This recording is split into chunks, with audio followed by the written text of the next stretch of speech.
I've talked about Fight Club before, the film, and the film is almost 30 years old, so as I proceed, there are going to be spoilers as I talk about the film. But Fight Club is iconic for a number of reasons.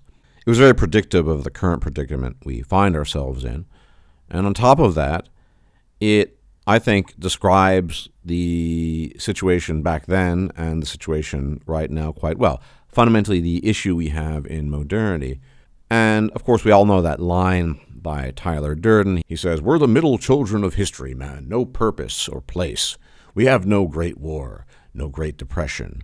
Our great war is a spiritual war. Our great depression is our lives. We've all been raised on television to believe that one day we'd all be millionaires and movie gods and rock stars. But we won't. And we're slowly learning that fact.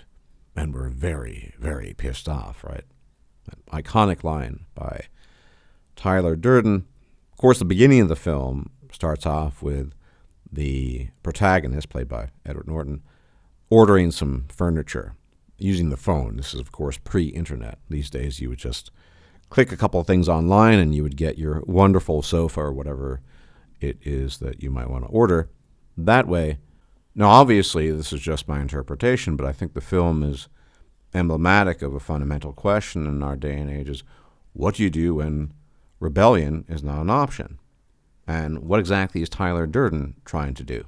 On the one hand, he's trying to energize, galvanize these men to give them a sense of spiritual purpose, right? To fill the void, to replace the spiritual ennui that they feel. On the other hand, he is working with them, working on them, towards the goal of ultimately blowing up a bunch of buildings. And here we see the first hint that the attempt to fix the spiritual, the psychological, ultimately ends in the very mundane manifestation of the material, which is to say physical destruction in the real world, to blow up buildings, to leave a mark on the world, right? And there is an analog in our world. Go back to the summer of 2020. You might remember what happened in the United States. The Hallowed One was slain. The Hallowed One, well, you know who I'm talking about when I'm talking about the Hallowed One. And the reaction to the slaying of the Hallowed One was such that many parts of the United States suffered from insurrections and, you could say, rebellions, uprisings. And in some instances, the local infrastructure that was in the midst of these rebellions and insurgencies was laid waste to, was destroyed, burnt to the ground, vandalized, etc., etc. And as is often the case when these sorts of things happen, what happened in the wake of that activity was that these businesses are just out of commission, not for a year, not for two, but for potentially perpetuity. And that's a fundamental issue with the notion of rebellion in the current year. Because rebellion, revolution, revolt, however you want to term it, as it's taken place in history, has usually had something of a greater sense of urgency. And by that I mean, we look at something like the so-called Maslow's hierarchy of needs, which in recent years has come under a little bit of fire of criticism, if you will. But I think the basics are still sound, and that more often than not, the people who launched into rebellion back in the day, whether it was in Rome or Egypt or even a few hundred years ago, really had some serious issues, meaning they were lacking one of those essential things, or all of the essential things.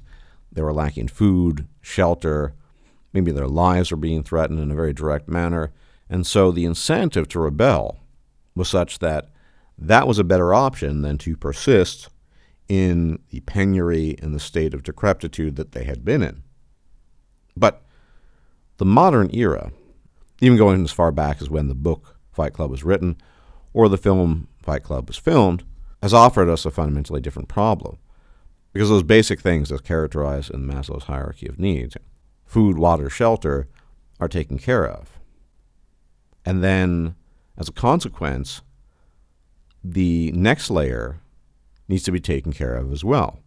And indeed, the next layer is paid even more attention to than it otherwise would be, because all those basic needs are being kept under wraps so efficiently by modern infrastructure. And we can go over that a little bit. So the bottommost part of that pyramid that was proposed as a theory of human functionality, if you will, by Maslow at the time's physiological needs at the bottom, oxygen, air, water, food, shelter, sleep, clothing. And oddly enough, he includes reproduction there, which is kind of an iffy issue, right? Then needs of safety, employment, resources, health, personal security, and then above that, friendship, intimacy, connection, family, etc., and some other things. But what happens, setting aside the reproductive issue, because that could be a video on its own, really, is reproduction really a basic physiological need? Those are covered for most people in the West, even if they're not doing particularly well. And so you end up with these questions of safety, employment, definitely an issue still, but by no means as much as an issue as it used to be in the past, hundreds of years ago. Think what you will, albeit under different terms of service, if you wish to interpret it that way. And then you have that issue of sort of love and belonging, right? And so the primary theme of a film like Fight Club is, what do you do when basic physiological needs are met? The evidence from the film, and from reality, as evidenced by the activities that took place in the wake of the slaying of the hallowed one, well, that tells us that you can try to destroy things, but you make things even worse. And so the quandary fundamentally is, there can't really be a conventional rebellion, because doing that usually involves the application of destructive force, rendering the things that create the fulfillment of the bottommost part of the pyramid null and void, effectively, at least theoretically. If it were perpetrated en masse, that's what you would end up with, of course, because a few houses, a few stores burnt to the ground, that's very different from entire cities being razed to the ground. And so, fundamentally, that is the question we have to deal with. Any sort of attempt at rebellion in the hyper-modern context, if you wish to use that term to describe it, typically pulls the rug from right out under you, because you're making things worse at that physiological level. And there's no real way to rebel in a spiritual way, which is, to my mind, in my interpretation, the whole reason why the ultimate goal of Tyler Durden and his crew was to blow up buildings, to level things. Because you can have as much of the spiritual going on as you want, but it needs to manifest itself somehow in the material plane. Now, there's a plot twist here, and it's alluded to in the film and the book as well, namely that living in this hyper-modern world, we are anesthetized to so many things. The energy, even if there were a reason to rebel, and the process destroying that bottommost layer of the hierarchy of needs, the energy wouldn't be there. People are too sated. They're too content. Because let's think about recent events, even more recent events. As you know, with regards to the pestilence, many European countries, indeed the European Union, is considering a pestilence elixir mandate of sorts. But by and large, if you looked at the protests, they were very tame.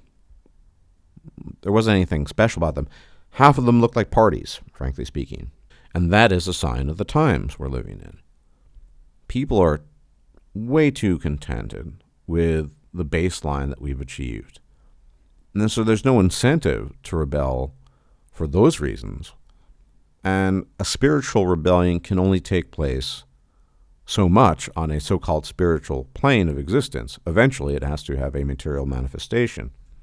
You could argue that's the history of institutionalized religion, separate talk, separate video, if ever. However, that is fundamentally the issue.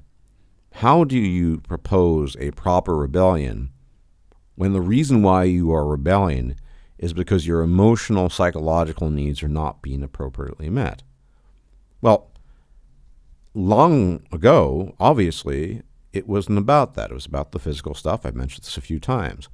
If a bunch of angry peasants with pitchforks and torches and shovels are at the manor of the Lord and there are only a few guards posted there, they can all be overwhelmed and overrun.